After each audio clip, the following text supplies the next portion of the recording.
Buenos días. Quien les habla es el coronel jurídico de la Fuerza Aérea Fernando Canarse. Actualmente vengo laborando en la Secretaría de la Comandancia General de la Fuerza Aérea. Me ha tocado conversar con ustedes sobre el derecho internacional humanitario aplicable a los conflictos armados en el ámbito aéreo, las generalidades del Decreto Legislativo 1095, Ley del Empleo y Uso de la Fuerza. Los conocimientos que le voy a transmitir parte de las experiencias que he podido tener cuando he laborado en el Comando de Operaciones de la Fuerza Aérea, en el Comando Operacional Aéreo, ¿no? Como también de los seminarios o congresos en donde he podido participar, pero mayormente en los seminarios que la Fuerza Aérea ha realizado en los últimos 5 años sobre el derecho operacional, y que el último se realizó el año pasado, en el mes de febrero, con participación de expositores del Comando Sur. Este seminario lo pueden ver en YouTube con el nombre de Derecho Operacional Fuerza Aérea del Perú, y ahí encontrarán los temas que se trataron sobre el derecho internacional humanitario y especialmente del derecho operacional. El sumario de esta clase es una introducción. Tocaremos lo que es la definición de la guerra aérea, las reglas de la guerra aérea, y el decreto legislativo 1095, Ley del Empleo y Uso de la Fuerza. Introducción, como ustedes pueden notar en las fotografías, ¿no? Ha existido bombardeos en poblaciones, en ciudades, que ha afectado a las personas más débiles, que es la población civil, a los niños, a los ancianos, a las mujeres. En 1944 hubo un bombardeo en la ciudad de Dresde, en Alemania, por parte de la Fuerza Aérea de Gran Bretaña y de Estados Unidos, ¿no? Los jefes aéreos decidieron atacar esta ciudad hace 76 años, pensando de que de esa manera iban a apoyar a sus aliados, a sus aliados de las fuerzas soviéticas. 800 aviones volaron el 13 de febrero de 1945, ¿no? Y bombardearon la ciudad de Dresde. Lanzaron en 25 minutos 1.800 toneladas, ¿no?, de bombas. La ciudad, como ustedes lo pueden ver en la foto, terminó destruida. Muchos señalaron de que hubo un exceso por parte de un informe de Estados Unidos en 1953. Detallaron cuáles fueron los graves daños ocasionados al enemigo, y que Dresde, una ciudad que era llamada la Florencia alemana en ese tiempo, una ciudad turística con bienes históricos o religiosos, ¿no?, conocidos, fue un objetivo militar legítimo, señaló este informe de los Estados Unidos. Yemen también ha sido bombardeada, y la Cruz Roja Internacional ha condenado los reiterados ataques contra la población civil. La Cruz Roja ha determinado en algunos bombardeos que niños han fallecido producto de estos bombardeos, ¿no? Y que mayormente la población que ha estado más afectada, donde se han producido muertos, es los niños. En el año 2015, el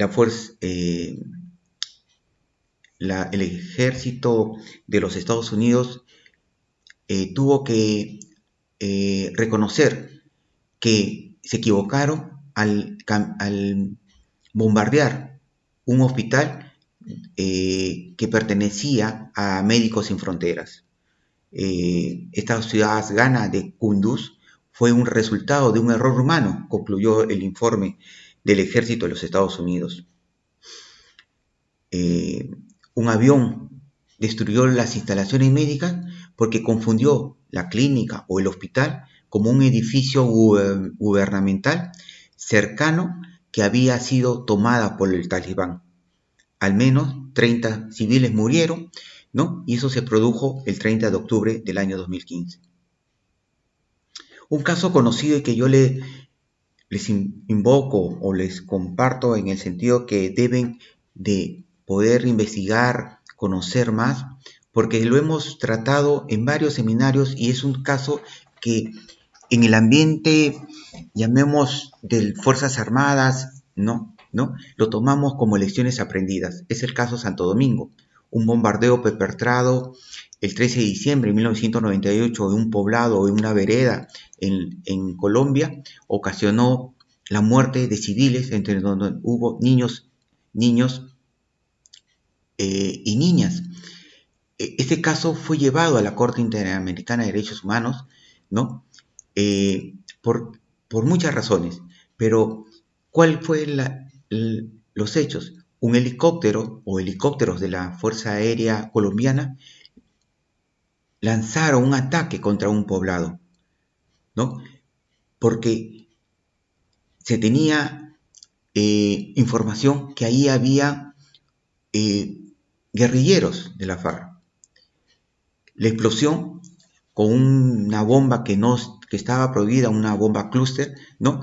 Ocasionó la muerte de estos niños o de estos civiles también, y la población tuvo que desplazarse. Hubo un proceso dentro del Estado colombiano, hubo unos informes dentro del Estado colombiano, pero el caso fue llevado a la Corte Interamericana de Derechos Humanos, donde el Estado colombiano fue sancionado, ¿no?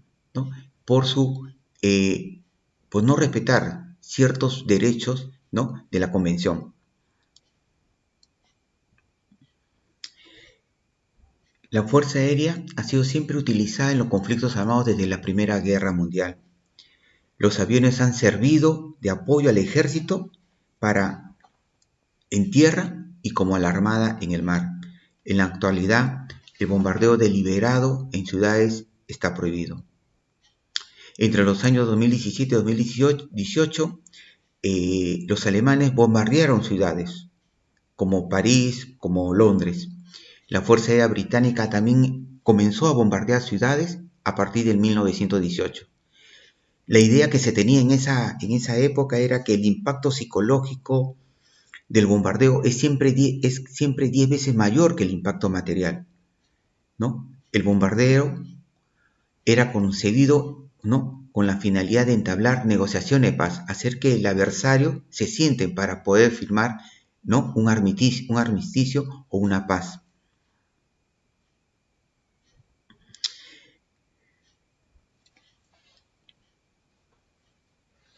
La táctica aérea es la razón de la Fuerza Aérea. Su propósito es alcanzar un resultado militar.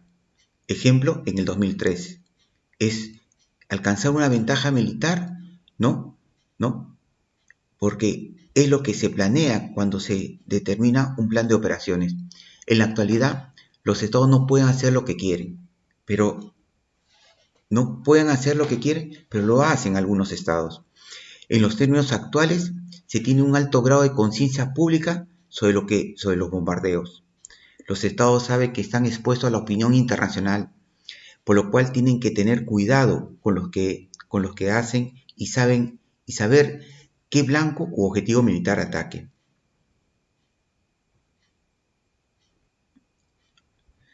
La guerra aérea es un conjunto de acciones aéreas ofensivas y defensivas llevadas a cabo con los elementos del poder aéreo, con las que se pretende imponer la voluntad al adversario mediante la obtención de un grado adecuado de superioridad aérea. La guerra aérea, por definición, utiliza la violencia en sus acciones y por consiguiente genera víctimas. Pero estas víctimas, de acuerdo al derecho internacional humanitario, no debe ser la población civil, no deben ser los niños, los ancianos, los enfermos. Esta guerra aérea, ¿no?, debe ajustarse de acuerdo al derecho a la guerra y cumplir las leyes y los usos de la guerra. Tiene que cumplir los convenios de Ginebra, es decir, el derecho internacional humanitario, ¿no? Y debe abstenerse de atacar a las personas protegidas que dicen los tratados o instrumentos internacionales. La acción hostil aérea, para que sea lícita o legal, tiene que cumplir los 4 principios del derecho humanitario que usted los tiene y que no voy a ahondar en eso, pero sí lo voy a invocar, señalar. La limitación, la necesidad militar, la humanidad y la proporcionalidad. La guerra aérea actual se debe aplicar, en la guerra aérea actual, se debe aplicar todas las normas derivadas del derecho consuetudinario y el criterio del derecho comparado. Me dejo explicar un poco más. Se debe aplicar el derecho internacional humanitario, pero no, como en la guerra aérea no tenemos una norma clara del combate aéreo, ¿no? Tenemos que ir al derecho consuetudinario.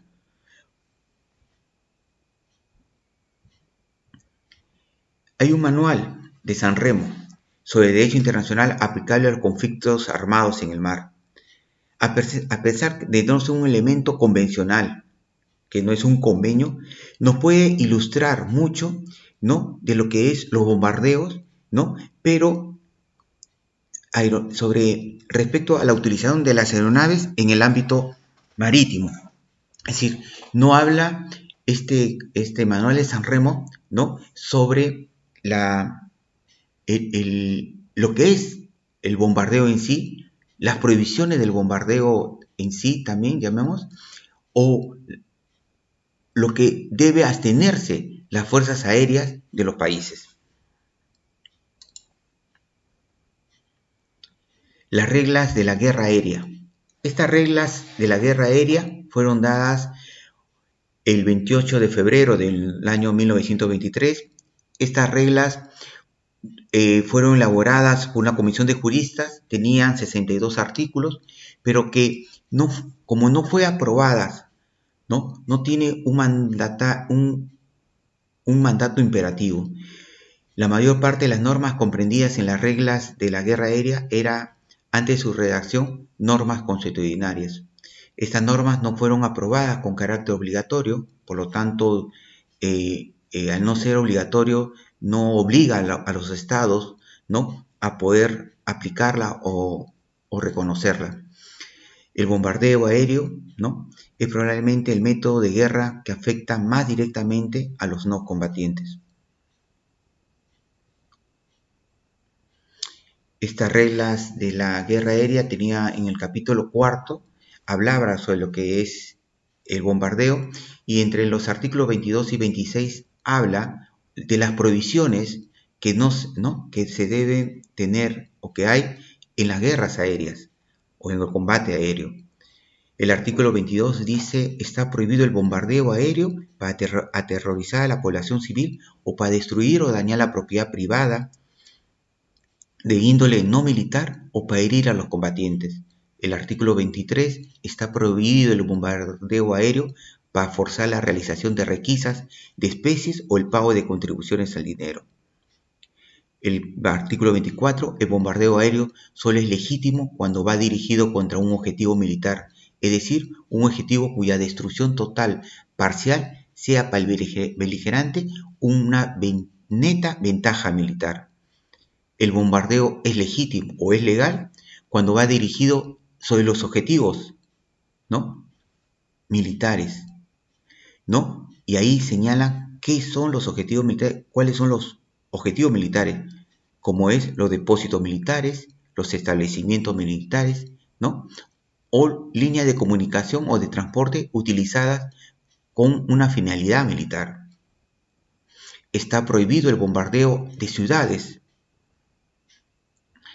Vamos ahora a tratar el decreto legislativo 1095, ley del empleo y uso de la fuerza por parte de las Fuerzas Armadas. Hay un video acá que quiero mostrarle.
Como ustedes han podido ver, estos videos que se muestran son las operaciones militares que realizan nuestras Fuerzas Armadas en la zona del BRAE.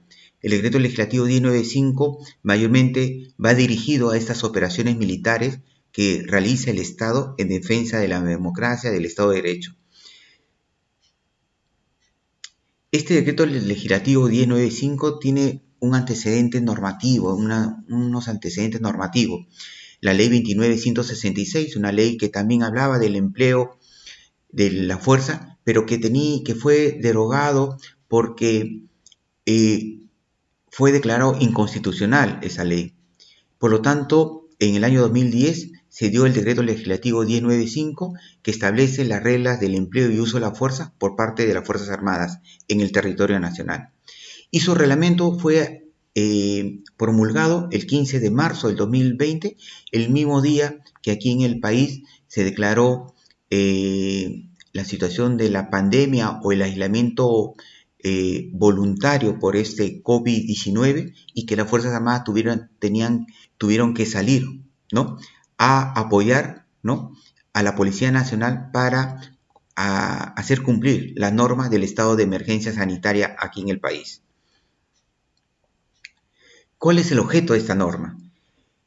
Tenemos que analizarla rápidamente. El objeto de la norma es establecer el marco legal, un marco legal que Colombia no lo tenía, las Fuerzas Armadas de Colombia no lo tenían. Por eso cuando venían a compartir con nosotros decía, ustedes sí tienen un marco legal, nosotros no tenemos. Ellos tenían un manual de derecho operacional que ha sido modificado en el tiempo, pero nosotros a partir del 2010 ya teníamos un marco legal. ¿Para qué? Para el empleo y uso de la fuerza por parte de las Fuerzas Armadas en cumplimiento en cumplimiento constitucional, ¿no? Y para utilizar nuestras potencialidades y capacidad coercitiva en defensa del Estado de Derecho y a fin de asegurar la paz y el orden interno en el territorio nacional.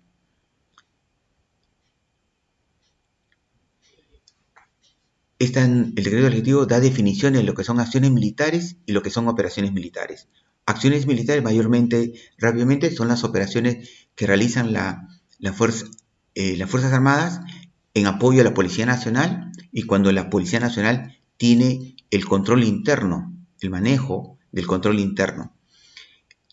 Las operaciones militares son las actividades que realiza las Fuerzas Armadas, ejemplo en el BRAE, ¿no?, para enfrentar la capacidad armada de grupos hostiles, en este caso los remanentes de Sendero Luminoso, en el marco del derecho internacional humanitario. Las Fuerzas Armadas tienen el control interno, ¿no?, y es en el área donde se ha declarado el estado de emergencia. Objetivo militar, y aquí es importante tener que este decreto legislativo 1095 ya define lo que es el objetivo militar y dice que es aquel que por su naturaleza, ubicación, finalidad o utilización contribuye a la actuación del grupo hostil y cuya destrucción total o parcial, captura o neutralización ofrece una ventaja militar. Señores, en operaciones militares se tiene que tener, aparte del objetivo militar bien definido, lo que es la ventaja militar y la sorpresa. Si no, las operaciones a veces son fallidas. La ventaja militar es el provecho específico previsto y obtenido de una operación militar contra un objetivo militar, al ser este capturado o neutralizado. Este decreto legislativo 1095 nos pone en algo que es importante para las Fuerzas Armadas, tanto para las operaciones aéreas, terrestres o marítimas, es tener las reglas de enfrentamiento. ¿Y qué son estas reglas de enfrentamiento? Son órdenes de mando que determinan cómo y contra quién se emplea la fuerza durante una operación militar, ¿no?